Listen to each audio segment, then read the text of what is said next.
Welcome. Today we'll discuss navigating Microsoft 365 E5 G5, where to begin your journey to enhance security and compliance. For more information on today's program, make sure you check out the blog on this topic. And we also have included some helpful links at the end of this presentation and a special announcements that are hot off the presses about Microsoft Purview Audit and Office 365 Backup and Archive. Say what? So stick around to the end to hear more about those new announcements. So with me today is Scott Derby, our principal cloud strategist here at Planet, and he has had over 15 years of working experience with Microsoft and their product groups at Microsoft. Welcome, Scott. We're so glad that you're joining us on the program today. Thank you, Ken. It's a pleasure to join you. Thanks. And so for today, we're going to discuss tips and best practices to approach M365 E5 G5 rollout, an in-depth look at automation features that can scale response to sophisticated cyber threats, guidance on how to improve end-user security experiences through the capabilities, and insight into Zero Trust Framework and how M365 E5 aligns with the enhanced protection against evolving cybersecurity threats. Also, one quick caveat, when we talk about E5 to G5, we're talking about the most part about the same things, right? E5 is the commercial SKU, G5 is the government SKU. However, it is important to know that if you are a GCC high customer, there are a few features that are not yet available in G5, GCC moderate. So just be aware of that. If you would like more information about this or licensing review, please contact your account team and we've got you set up, or Michelle McGraw, who's our subscription manager. So as always, we always want to get started to know who's with us today. If you could quickly just let us know what type of organization you're working for. Are you state, local government, federal, education, commercial, tribal, or nonprofit? Just would love to know who's joining us today. Also, another poll question. These are all anonymous, by the way, so feel free to respond as freely as you'd like. If you've started implementing Microsoft 365 E5 G5, where did you start? We're kind of curious about where did you start your journey and why. So either put it in the chat window or save it to the end for questions. We'd love to hear about your journey on E5 G5. Finally, we're also kind of curious. In our licensing reviews that Scott and I have been doing over the last few months, we've heard lots of customers make a move to replace Barracuda, Proofpoint, CloudStrike, and even Jamf. What tools have you replaced or are interested in replacing with E5 G5? While they may not always be 100% in parity with the SKUs, many customers felt like the products in the E5 G5 SKU provided enough capability to replace their tools. So we're kind of curious again about your experiences with this. Are you looking to replace this or have you already done so? So let us know. All right, so let's get to the meat of it today. Before we get started with discussion, let's go over the agenda. And today's agenda, we're going to be talking about questions. First of all, we're going to do an overview of the E5 G5 suite, which we're not going to waste too much time on. We're going to talk about what questions to ask yourself, and this is really where the meat of the program is going to be about. Thinking about your journey and your plan to get to E5 G5 deployment, what things to do first, what and when. And then we're going to talk about some strategies to guide the deployments, some pillars or themes for deployments, talk about automation and user impact, increasing security posture, how Zero Trust fits into the E5 G5 suites. And then, of course, those announcements, which I talked about, which are real exciting. And then finally, we're going to have some questions. If you can save your questions to the end, or you can put them in the chat window, and we'll try to get them answered during the process or save them to the end. So let us know. So, well, M365 E3 G3, right, the lower SKU, provides a lot of services on baseline security. M365 E5 G5 really shines by taking that security, compliance, and automation and AI now to the next level for your SOC. So starting with Microsoft Entra, this service is all about identity management, right? Protecting your identities through lifecycle and onboarding and offboarding. Sentinel is going to be your aggregator for all the security signals and the way in which you can build some custom automation. And then, of course, the Defender products, M365 Defender, Defender for Endpoint, Defender for 365, Defender for Identity, Defender for Cloud Apps. You get the picture, right? So everything built around Defender. And then Purview, which if you haven't taken a look at Purview lately, it is huge. It's now encompassing over 17 tools, things to handle risk, compliance, unified data governance. If you haven't looked at it recently, definitely take a look at it. It's a lot of what we're talking about with security and compliance. So definitely take a look at that. Microsoft Priva, if you haven't heard about it, it's a relatively new service. It's an AI-based privacy management solution. It applies intelligence to assess your organization's privacy risks. It's a way to operationalize your privacy management for people who handle privacy data.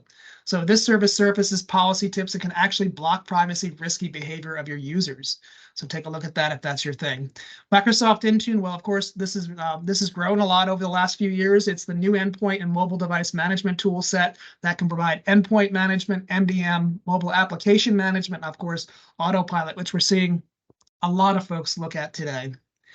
In summary, these tools are all tightly integrated and are a powerful toolbox against today's cyber threats, which can greatly increase your security posture and compliance posture. And that is the purpose of today's discussion. It's a better together story, right? So let's get started. So in May 2020, in May of this year, right? Scott and I, we've been doing lots of licensing reviews, and we've seen a huge interest in this benefit as many of our customers have recently made the move to E5, G5. For lots of business and security reasons.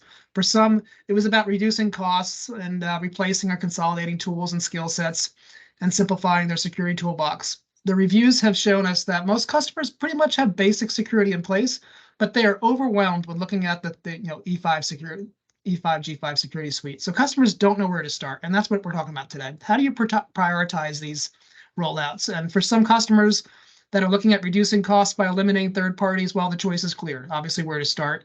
For others, the choice was rather challenging. So we came up with a bunch of questions that we typically start when we do these sessions. Things like, what areas of my security posture need improving? Well, it's a simple question. Like follow-ups to that, or have you done a zero trust assessment to see what needs improving or is missing? Have you looked at your secure score or compliance score lately?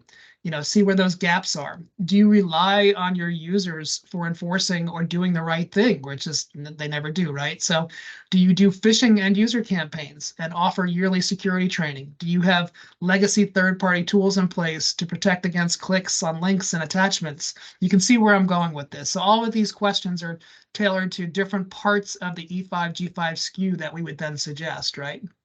Are you looking for automation to help fill these gaps in security, personnel staffing, or to streamline processes for incident management? Are you overwhelmed by the number of alerts? And this is a real thing, right? I mean, we can't throw enough bodies at this, right? So looking at ways to automate alerts is a huge thing, and some of the power of G5, G5. Do you have a legacy third-party tool in place that does not provide automation or that needs to be replaced? What areas of audits do you have gaps in or need improvement? Do you have persistent elevated privileges for your admins? A huge no-no, right? With zero trust, giving them that consistent elevated access is not a good thing, right? So looking at things like PIM and things, we'll talk more about that in a sec.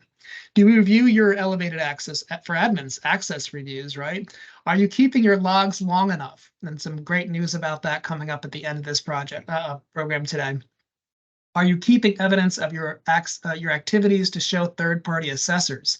Again, getting back to logs and auditing.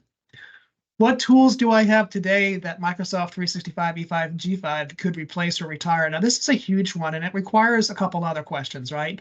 While it may not provide 100% parity, most customers, like I said, do find that replacing tools like Mobile Iron, Jamf, Proofpoint, Barracuda, some of these encryption technologies like Zix, can all be replaced possibly if they meet your needs. So definitely take a look at those things. But it also has to do with the timeline, right? So knowing when your contract renewals are is a huge part of this, and knowing that you have enough time to make this transition, to look at the parity, look at how you're doing things today, seeing if that the counterpart tool in E5 G5 can do that work for you.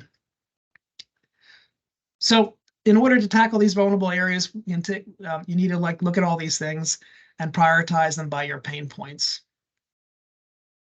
From here, I'm going to go ahead and let Scott take over and talk a little bit more about the strategies for guiding your deployments based on these pillars and themes for deployment. So Scott, go ahead and take it away. Thanks, Ken. So ultimately where I'm going to begin is really kind of let's set our goals. When we look at this, our suggestions around this is really to begin with what are your goals? What are ultimately your pillars from a deployment perspective around picking the right solutions within E5 or G5 to help making sure that you're successful. So each one of these are really kind of core goals. They could vary a little bit depending on what your organizational needs might be, what your specific goals that you might have within your organization. But ultimately, this becomes a great foundational starting point that everyone can be able to use to be able to have a successful journey with implementing E5. The first one is really all around automation. Automate your security processes and compliance processes. I can't stress enough how important this is. Today, there are so many emerging security threats that we physically can't keep up.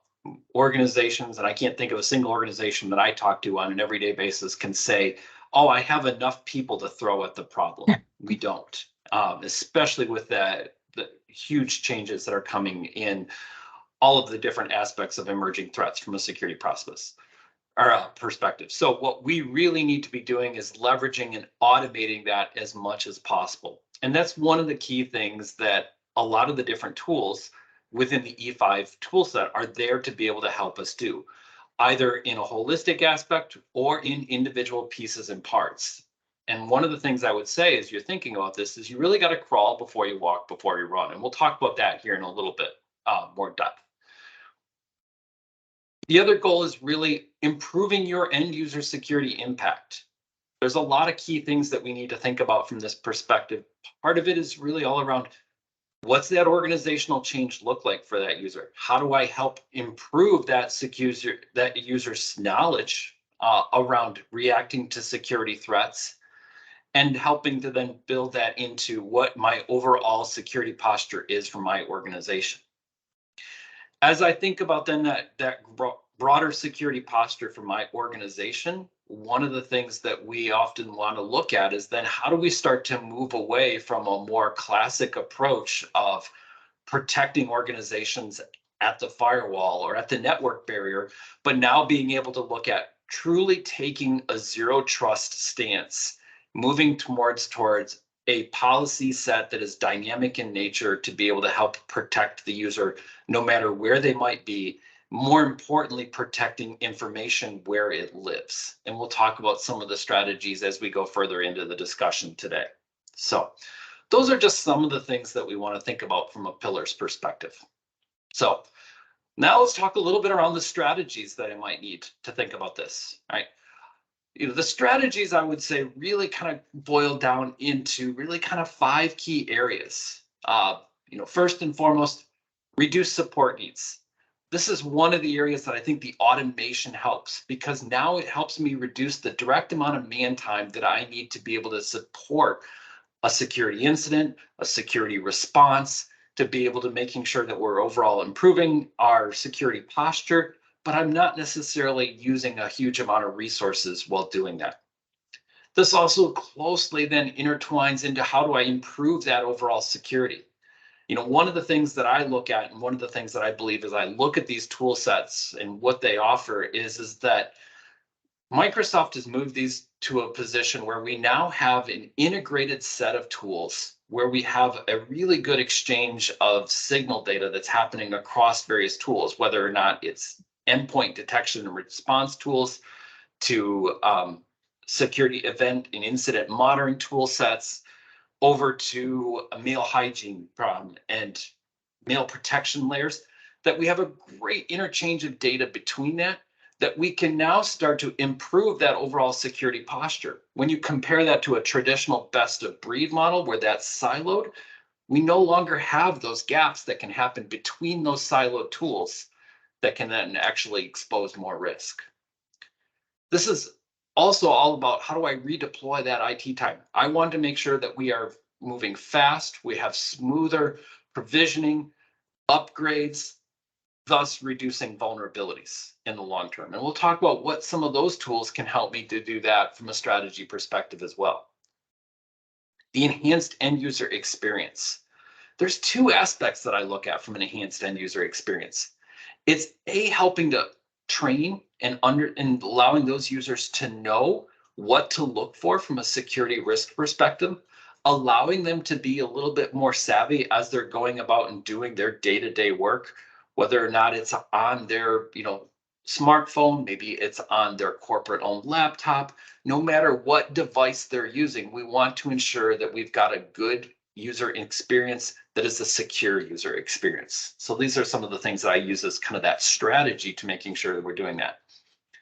And then finally, making sure that we've got endpoints that are always up to date. Let's retire older endpoints, keep endpoints up to date so that we are not having older endpoints that might expose to security risk, but ultimately leading to cost savings for us too, whether or not we're looking at licensing costs, hardware costs, or maintenance costs within that. So these are just some of the strategies that you might think of as you start doing that. So Ken, if you want to go into the next slide, what I'd like to do is kind of give just a few thoughts on each of the individual pillars that we've talked about here so far. So first one is really all around how do we automate some of our security processes. So as we look at that, automating our security processes, there's a lot of different things we can do. And one of the things that I think is unique and interesting about every one of the different tools that's available here is that all of them have particular tools that'll help us automate this processes at various levels. And then ultimately what we can do is use tools like Microsoft Sentinel to be able to pull and aggregate a lot of this tool together to get a more holistic aspect. Some examples of that is that how do I start to look at risk detection and remediation within the organizations, right? So here I might be using tools like Defender for Endpoint to be able to automate investigations, do advanced hunting, to be able to automate the response sets that we're going to have across that so that we're not necessarily having to use precious man time to go respond to an incident on a particular desktop. Let the tooling there itself automatically respond to it by isolating a particular machine, maybe taking it off the network, taking the remediations to correct any malware exposures that might have happened within that. And then restoring it so that then now I don't have to use precious man time to be able to respond to that, right? Maybe it takes it to that next level where I might use Sentinel and its playbooks within Microsoft Sentinel to be able to aggregate that response, not only among tools like Defender for Office 365 or Defender for Endpoint, excuse me, like we were just talking about, but also tools like Defender for Office 365, Defender for Cloud Apps, and quite honestly, the entire stack from an E5 perspective. Right. The other part of this is really looking at implementing adaptive policies. One of the areas that this is doing is looking at things like risk-based conditional access, leveraging conditional access policies to be able to adapt to the user's authentication process and allowing them what applications they can have access to, what they can do, and what they can't do. Making sure that these are adaptive is a huge step in moving us towards a more dynamic policy, which is an underpinning of everything that's part of Zero Trust. So, examples of that from the capabilities that are there is this is where tools like Microsoft Entra, or formerly known as Azure Active Directory, from an identity perspective, we can leverage tools like, risk-based conditional access policies, maybe things like impossible travel to be able to determine, is there a sign-in risk for a user depending on where they're authenticating from and when the last known authentications were from a success perspective, to be able to ensure that we have the right people and the right people authenticating into our organization in a secure and effective manner. Other things is to be able to tools like leveraging Content Explorer, leveraging auto classification and information protection to be able to protect content at the source. Protecting content at the source is a great way to be able to automate that overall security process, leaving the content in the home that it is, designed to live in, and to also make sure that we have one of the underpinnings from a Zero Trust perspective, so that we can ensure no matter where the content is, I have a single set of policies to be able to automatically classify that data, apply the appropriate security and encryption policies, as well as the appropriate data lifecycle policies around that. How long do I need to restore or to retain that information for, and get rid of the information at the end of that period so that I don't have old information that could ultimately become a risk, both from a compliance perspective or from a security perspective still lying around. Lastly, some of the things to do is, as I try to stay vigilant around what's happening across my environment, leveraging tools like Compliance Score, Secure Score are a great way to stay ahead of the threats, to be able to constantly be looking at how does my tooling rate within my Microsoft 365 environment? Where do I have particular gaps that might be emerging? What do I need to do to be able to automatically respond to them so that ultimately I'm in a better position? So see, these are just some of the different things that I want to think about from capabilities that are within the Microsoft platform here to be able to help me respond to that really ultimately will help me lead towards a more automated process. Yeah. And Scott, that's one of the biggest upgrades from going to E3 to E5 or G3 to G5 is this automation capability. So that's why we're talking about it, right? Oh, absolutely. And I can't stress enough the importance of the automation aspect here, simply because of the huge amount of risks, like I mentioned, that are out there, the ever-changing landscape from a security perspective that, the threat's always changing, and we don't have enough people to physically respond to every single threat that's happening at us at an every given day. So. Right.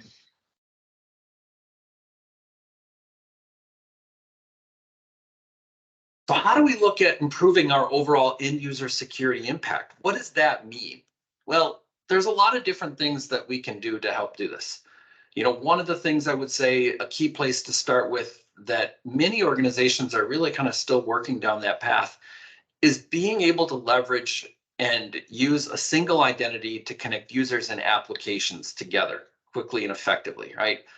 In short, this is leveraging some of the capabilities of Microsoft Entra, or formerly Azure Active Directory, from a single sign-on perspective and an application proxy perspective, so that we are using a single identity within the cloud to be able to automate what users can get access to, which applications they can get access to, which applications they can't get access to, so that I can now have, quite honestly, a more secured access to a number of different resources. But ultimately, because I'm leveraging tools like Azure Active Directory in this particular case, though, to Ken's point earlier, I can do access reviews against it quickly. I can see what people are doing, and I can have a more dynamic response as I might have an emerging threat around that. Not to mention just the benefits of single onboarding, offboarding with one identity, right? With all these third-party absolutely. products out there and SaaS providers. I mean, you forget to offboard somebody from WebEx or, Box or something, that's a huge vulnerability, and, getting to that single identity is huge. Yep. And quite honestly, from an IT management perspective, it just makes our life a lot easier Sure. in the end. So, Yep. Now that I've connected all of these people with a single identity across all these applications, it allows me to be able to move quickly into a position where I can use much stronger authentication models, right? And that could be things like a flexible range of multi-factor authentication models, whether you use, basic multi-factor authentication with tools like, Microsoft Authenticator, or if you move to something a little bit stronger where maybe you're using more biometrics, or you're ultimately moving towards a passwordless authentication model. Ultimately, this is one of the areas that I think as we move to this, it helps improve our overall security posture. One of the things that I would love to say, a hacker loves passwords. It's their single greatest joy. And to be able to, if we move away to that and move away to an environment where we can be in a more passwordless, stronger authentication model, the better we will protect our end users in the long run. Built-in labeling and protection, right? Kind of leveraging on that same discussion point that we were just talking around, the importance of information protection and protecting the data where it lives. This is really kind of also that next step to making sure that we aren't going to have things like accidental data leaks that become a huge security risk for us, right? Now we can quickly apply basic tools like data loss prevention, information protection, to be able to protect our environment. And one of the things I'll tell you is that, if you're looking at starting that journey in Microsoft's E3, G3 type of model, data loss prevention really focuses at the external world. But that's not enough. And that's really where E5 becomes even more important as we start to think about how do we protect about insider risks? How do we start to protect against potentially disgruntled employees, accidental data loss, all kinds of different protectives where, quite honestly, our risk can be as big on the outside as it could be on the inside, and making sure that we're taking steps to be able to protect information from an insider risk loss as well. Yeah, a perfect example of that like would be someone is getting ready to leave a company. Well, you could set alarms to go off if someone's downloading hundreds of documents all within a short period of time, right? Because they're getting ready to pack up their suitcase and walk out the door. Huge protections in place there. Also being able to simply look at communications and see, what type of communications might be used within chats, and help block against potential communications that might be violating policies, so that I can start to see trends that might be leading towards, activities like Ken was talking about. And then ultimately, either then even taking more advanced protections using tools like Defender for Cloud Apps, where I can block that, activities of doing mass bulk downloads of company data into non-sanctioned applications. Say, for example, all of a sudden you see, a huge amount of data that's getting moved from, OneDrive to Business for Box. That might be an alarming thing that we want to stop quite quickly if we've defined that maybe Box is not necessarily within our corporate allowed tool sets. Yeah, and really centralizing around the Microsoft stack for your DLP. I mean, just think about every single SaaS service. I mean, are you going to have a separate identity, a separate DLP strategy, a separate retention strategy? I mean, it just doesn't make any sense anymore. Absolutely. The next key point that I can't stress enough is educating the end users. And one of the things I would say, a great example of this, is using some of the tooling that's available within Defender for Office 365 to be able to do attack simulation trainings. And this is more than just indicating, it's testing those end users. This gives you the ability to go out and launch a simulated attack from a phishing perspective, or a spear phishing attack. See how that user is going to respond to that particular simulated attack, see what they do. And depending on what the reaction might be, either to recommend and force the user to take additional training from a cybersecurity and awareness perspective, or congratulate them because they were savvy enough to be able to say, hey, these are particular areas that I looked at and found that this was a risk, whether or not it was strange malformed domains, user accounts, misspellings, and all some of the typical things we might see in a phishing attack, or if it was more advanced, things that might have been a little bit suspect to a spear phishing type of attack. And then finally, really kind of dovetailing into what Ken and I were talking about earlier, making sure that you have secure access to applications and resources across clouds. We know every organization today in some way, shape, or form is going to be in a multi-cloud, hybrid cloud type of world, right? One of the key things is making sure that we have policies that can extend into those applications, whether they're SaaS applications or whether or not there are, on-premise applications, so that we have one set of policies to be able to protect them. And that's like a tool like Defender for Cloud Apps comes into play, where I can allow that to be able to create a single set of policies to define what type of information might be shared into an application, or depending on where a user might be authenticating from, what types of level of access can they have within an application to be able to ensure that we are not having any either malicious or accidental data loss or security risks coming out of using those individual applications.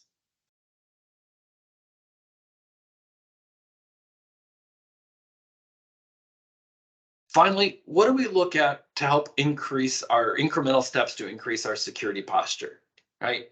And I think this is an area where I would say you kind of take that theme of you got to crawl before you walk, before you run.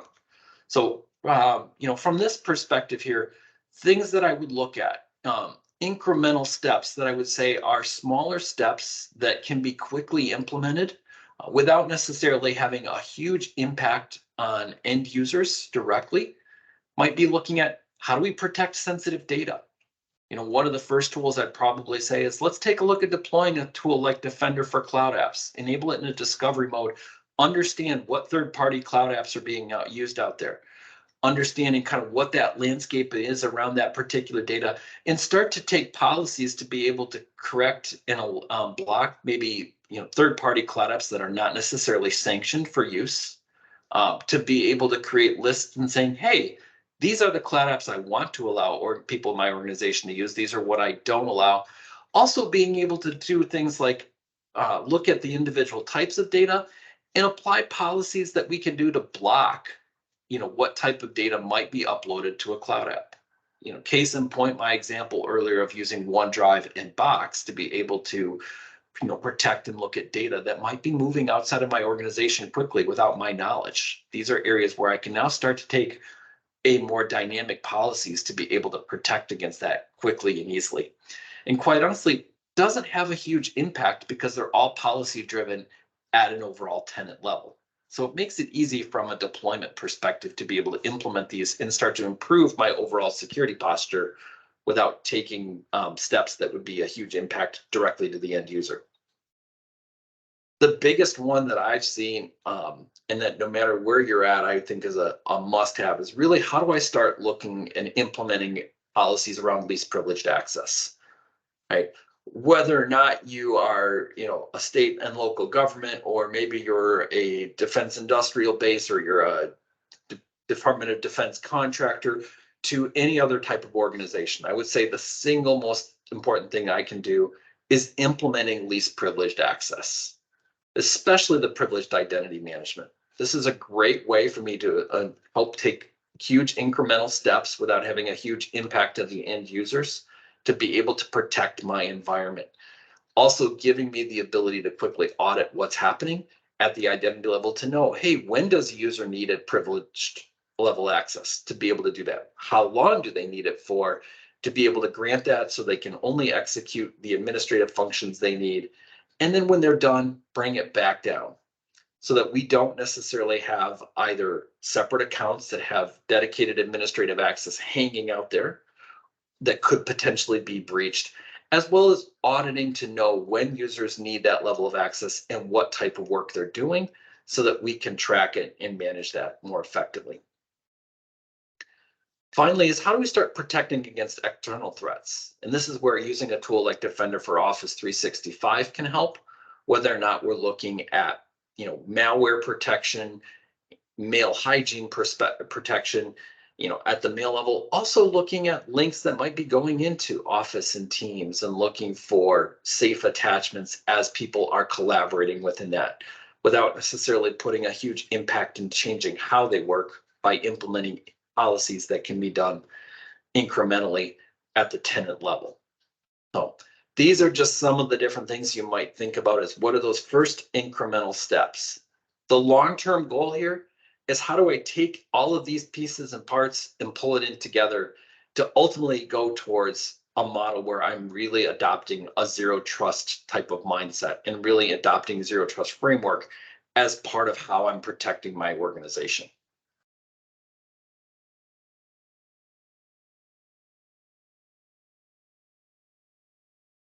So before I start talking about zero trust and where does that fit in, I want to give this particular slide because I want to try to show some of the different areas where a lot of these different tools that we are going to have as part of E5, where do they fit in to help me protect my organization? The goal is to try to have a more holistic protection. One of the things I talked about at the very beginning of the conversation was really around how do I get rid of some of those silos from an individual tool perspective? And I think this slide really kind of demonstrates where each one of these different tools would be exchanging data to be able to give me a better protection across an attack chain that any hacker might be trying to leverage to be able to compromise our corporate environments out there. So, a lot of times what we find is that everything could start with something as simple as a phishing email, right? A user can open an attachment, click a URL, browse to a website, and what do you know? Before we know it, somehow a hacker has now either injected malware onto a machine, they've harvested passwords, they've compromised a single user account, And now we've started this whole chain of events that can quickly cause some very devastating impacts for our organization, right? So the first part is that's really where a tool like Defender for Office 365 fits into this overall bigger picture. It's that first layer of, that attack that might happen with a simple spear phishing, social engineering type of attack, phishing attack, whatever it might be. This is that first layer to be able to protect against it. Now, the key thing about that is that when this happens, we're able to take a lot of the data that's coming from that external threat, from that, for example, maybe that attachment that was opened, that URL, things like that, and we're able to quickly pass it over to a tool like Defender for Endpoint. And while Defender for Endpoint, I will say in your E5 transition is going to be one of the heavier lifts and one of the things that is going to be a more, it will have a greater impact, but it also is going to be a greater amount of work and a greater change for the end user. This is also extremely important because this is the key thing that allows me to be able to do that protection against something like an exploitation and installation or command and control attack that might now be happening by virtue of that initial spear phishing that we were able to catch. This is that critical layer to be able to protect against the environment. One of the things I will say too, if we're looking at Defender for Endpoint in this particular case, is this is also that first layer where automation is going to be that first big step to be able to protect against it. Because the tools are there to be able to automatically respond to that exploitation installation command or command and control attack and allow me to isolate it and take response from there automatically without necessarily depending on human interaction at that point. Once I've kind of moved beyond this step within the within the attack chain, or what we often might refer to as a kill chain here in this perspective, then is really kind of looking at how do we protect the identity as well? Because it has to be a holistic protection across the board. Whether or not we're looking at mail, we're looking at endpoints, we're looking at identity, applications, all of them have to be really kind of working together and in sync. And there's really kind of two things that are going to come into play, right? If you're working in a purely cloud native world, that's where tools like the Azure AD or now Microsoft Entra identity protections are going to kick in, because it's going to be able to allow us to look for brute force password attacks using stolen account credentials that may have happened out of a phishing attack, things like that. If we're operating in that hybrid identity world where I've got my on-premise directory synced to the cloud, this is also where I might be using Defender for Identity to be able to see, hey, is a user account compromised? And to be able to gather signal data from different collectors that are sitting on my domain controllers on the on-premise side to be able to look at that user account activity. Quickly determined, is there lateral movement as an attacker might try to navigate through the network based on the credentials that they did? And if there is, let's to be able to block it, capture it, and to be able to take actions against that particular level at the identity layer, whether or not you're in the cloud or on premise through either Azure AD identity protection or Defender for Identity. Also being able to make sure that we don't have privileged accounts being compromised and ultimately domains being compromised, which can lead to a huge number of significant repercussions across our organization. In addition, now also looking at how do we put tools in place to be able to protect that applications? Because, if a hacker was able to get beyond all of these layers of protection, at that point, it becomes really easy for them to be able to do a large exfiltration of data and to be able to move that data out of your environment in a number of different ways and move it into maybe one of their applications where they can now, harvest it, resell it on the dark web, whatever that might be, right? And this is where tools like Defender for Cloud Apps is going to really kind of kick in, because we can look at that data, we can scan that data, and we can block uploads from particular sites that are not necessarily sanctioned at that point. We can stop attackers from being able to access sensitive data, because depending on if we had the data labeled, like we were talking about earlier, we can now use those policies to ensure that that data is not leaked inside or outside of the organization on purpose in any way. So, and this is really kind of looking at the external threats. That can we have to also keep in mind that we are going to have a huge multitude of insider risks. That's just unfortunately part of the world that we're in. You know, employees are always possible of, you know, are they subject to stressors? Are they disgruntled or disenchanted? Or maybe they get just distracted or careless. All these can lead to particular areas where we now have a potential risk to sensitive data. And that's why tools like E5 with its insider risk management capabilities have the ability to be able to look at some of these leading indicators to be able to protect against that, and then implement policies that can stop them from accessing sensitive data, or to be able to look at an anomalous activity and stop it from having data leakage or even potential sabotage at an application level. So really kind of key things to think about. And really the slide here is really to help kind of demonstrate how everything fits together. Oh. Yeah. And then when we're looking at low-hanging fruit, I know we're running out of time here. Defender for Identity is a very simple thing to set up. You just got to put that agent on those domain controllers and then basically make a couple settings, configurations, and then it's good to go pretty much, and starting to help immediately, starting to look at those anomalous, you know, that behavior over the course of weeks and weeks of people logging in over the network and seeing what they're doing. And it's got a huge impact for a very low amount of effort to get it set up. So definitely take a look at that as a first thing to do. Absolutely. Let's talk a few minutes around zero trust. Zero trust is really where we want to be looking at as we start looking at more and more organizations where we're adopting really a cloud-only policy, especially, as we've come out of the past several years, we've moved to hybrid workplaces where users might be, working from a number of different locations, work from home, hybrid work environments, everything like that. Zero trust becomes critical to making sure that we're effectively protecting all the organizational assets, no matter where they live, right?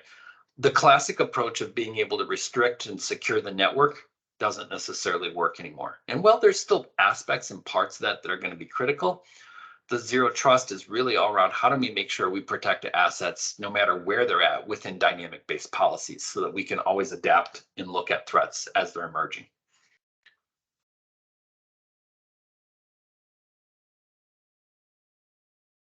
So with this, it really starts with kind of 3 core foundational principles that are part of a zero trust perspective. First thing is always verify explicitly. As we're looking at this, making sure that we're validating user data, whether or not it's the identity, device health, data classification, whatever it might be. Trust but verify, and verify explicitly. Using least privileged access. That's why a simple tool like Microsoft Entra in the least identity protection, least privileged access, excuse me there, Yeah. Can be critical to be able to help protect our information within that, whether or not we're using a just-in-time access level or just enough access to be able to put policies in place to be able to protect our organizations. So, and finally, take a stance from a security perspective within your SOC to be able to assume breach, and always work in a method where you're assuming a breach. So when we talk about assume breach, the goal here is we want to make sure that we're minimizing what that blast radius looks like for a breach. How can we protect against a lateral movement across an organization by making sure that we're segmenting access, making sure that we have encryption end to end, whether or not it's within the transmission, within the communication level, or within the actual data itself. So, and always be looking at user analytics for threat detection. That's why a tool like Microsoft Sentinel, to be able to aggregate all the various data signals that's happening from each one of these tools, is going to become critical to making sure that you're operating within that assume breach mentality. So these are just some of the core principles, right? So how does this fit in? this is where some of the various tools from E5 are all going to become critical to that one, right? If we start looking at the user and the identity layer, this is where Microsoft Entra is going to become critical to that particular aspect, to be able to protect the identity, to be able to implement things like conditional access policies, strong authentication, as well as tools like risk analysis and audits to be able to look at how our users integrating into this whole thing, or we're working in this aspect, are being able to authenticate successfully. Protecting the devices becomes that next key layer. Whether or not you're looking at Microsoft Defender for endpoints to be able to provide that EDR level and vulnerability management at the endpoint, or the more foundational aspects of using Microsoft Endpoint Manager, Microsoft Intune to ensure that you have the appropriate management layers across it. And really those two working together become critical, especially if you think about things like how are additional layers that I can automate some of my individual protections, right? One example of that is the threat and vulnerability scanning, where Defender for Endpoint can look at a vulnerability on an endpoint to be able to track it, identify it, and then create a case within Intune and Endpoint Manager to automatically update that particular vulnerability on a known set of devices. Being able to look at tools like Defender for Cloud Apps to be able to protect the applications, and looking at tools like Microsoft Information Protection, which is now part of the Purview brand of tooling from Microsoft, to be able to apply protections at that overall data level. So, and the other key thing is that as I'm looking at this from a posture perspective, using a tool like Sentinel from a SIEM perspective to be able to pull all this together. I think that's one of the key things that we want to keep in mind here is that Sentinel, while it's outside of E5, does have some significant benefits to be able to lower my costs by pulling in E5 signal data, but also being able to leverage the playbooks, which are ultimately implemented as Azure Logic apps within Sentinel, to be able to queue off responses into each one of these individual tools to be able to automate what the response to a security incident might be in that case. So. And lastly, some of the things I want to think about from a zero trust perspective is protecting the data where it lives. This is going to be a key part of that, right? Data is going to live in a number of different environments, whether or not you're talking about data that's in a mailbox, data that might be within Teams, SharePoint. I want to use a central set of policies to be able to automatically protect that data.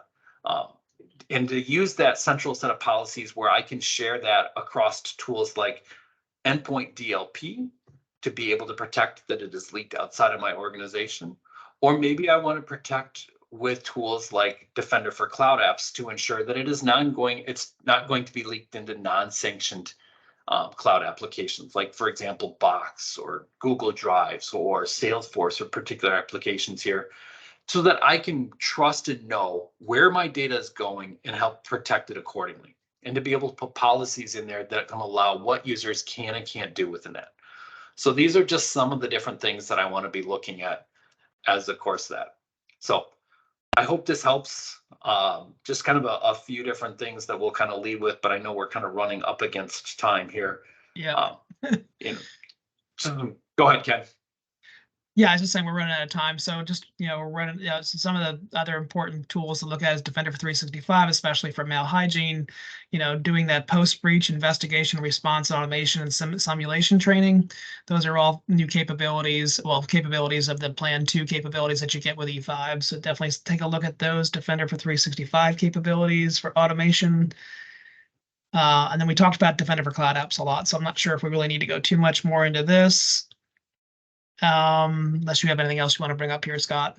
No, and I think the last one we'll highlight really quickly here would be the last one on Defender for Endpoint. Yeah, go ahead. And I think this is probably the single most impactful tool if I was looking at it. But like I said earlier, this is also one that would also have, a broad reach from an end user impact, because it will have to touch every endpoint within an organization.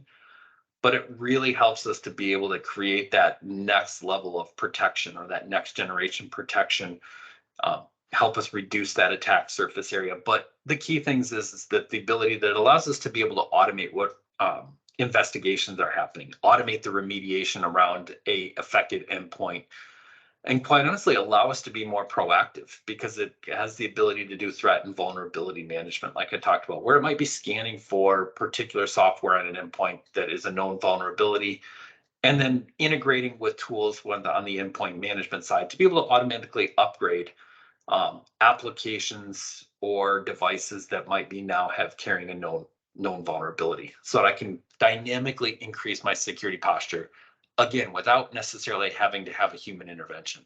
And Right. those are some of the key things that we look at to make sure that we're kind of incrementally increasing our overall security posture. Awesome. Certainly happy to take some questions. Go ahead and put them in the window so we can queue them up quickly. But let me just wrap up a little bit here with some new announcements, which I think some people are going to be really excited about, that were just announced last week. This is huge. So, well, if you're an E3 G3 user, it's huge, right? Because Microsoft Purview Audit, which is the standard version of Audit, is now going to add another 30 different types of log data that you could only get in the past by E5 G5, as well as they're increasing the log retention period for standard from 90 days to 180 days. Again, in the past, well, I say past, I think these are going to be taking effect sometime in the September timeframe is what I'm hearing here. And there's a link to this article about this announcement at the very end of the presentation today. So definitely take a look at it. If you're E5, I mean, you're still going to get lots of benefit. You still have the ability to go to 1 year, up to 1 year for your log. So if you haven't done that yet and you're an E5 customer, immediately set that up. Get that 1 year retention for your log set up immediately so that you have longer log data to look for forensics and things like that. So, but this is really for the E3, E5, E3, G3 users, that the big news is it's going from 90 to 180 days. And this is in response to, a recent hack that just happened, that Microsoft's been working with the federal government to try to work on some of these things and give customers better value moving forward, and better tools as part of their base packages. So that's good news right there. The other big news that was just announced at Inspire last week was introducing Microsoft 365 archiving and backup. So this one's really exciting. And this is a great alternative when your volume and your content starts growing in your tenant. I know a lot of folks are getting close to pushing their tenant maximum storage. And so like if you have lots of content that's getting old and it really needs to be in cold storage, this could possibly help you out. Now, this is looking at Microsoft Backup is going to provide recovery for OneDrive, SharePoint, Exchange data at large speeds with a guaranteed restore service level agreement, which is really interesting, while keeping this all within the 365 security boundaries. So things like e-discovery and all that stuff is still being able to be searched, even if it's in backup. And the other part is Microsoft 365 Archive. Again, capabilities like the ability to archive these capabilities with same thing with DLP, sensitivity labels, all that stuff is maintained, e-discovery access for all this cold storage backup. So it's all still under one umbrella, which is really nice from an e-discovery and backup standpoint. So lots of information about this. Again, I think they're going to launch this in public preview in the Q4 of this year. So take a look at the link that I put in the very end of the presentation under the helpful links section to check more information out about this. Lastly, you heard Scott mention it a bunch of times today. Azure AD is becoming Microsoft Entra, so don't get confused when you start hearing about Entra ID. All these names are being converted. So here's the old name, here's the new name. Just be familiar with, AD Premium 1 is now going to be Microsoft Entra ID P1. AD Premium 2 is going to be Entra ID Premium 2. So just a heads up on those in case anybody is curious about that. That was announced about a month ago, I think. So with that, we're going to stop.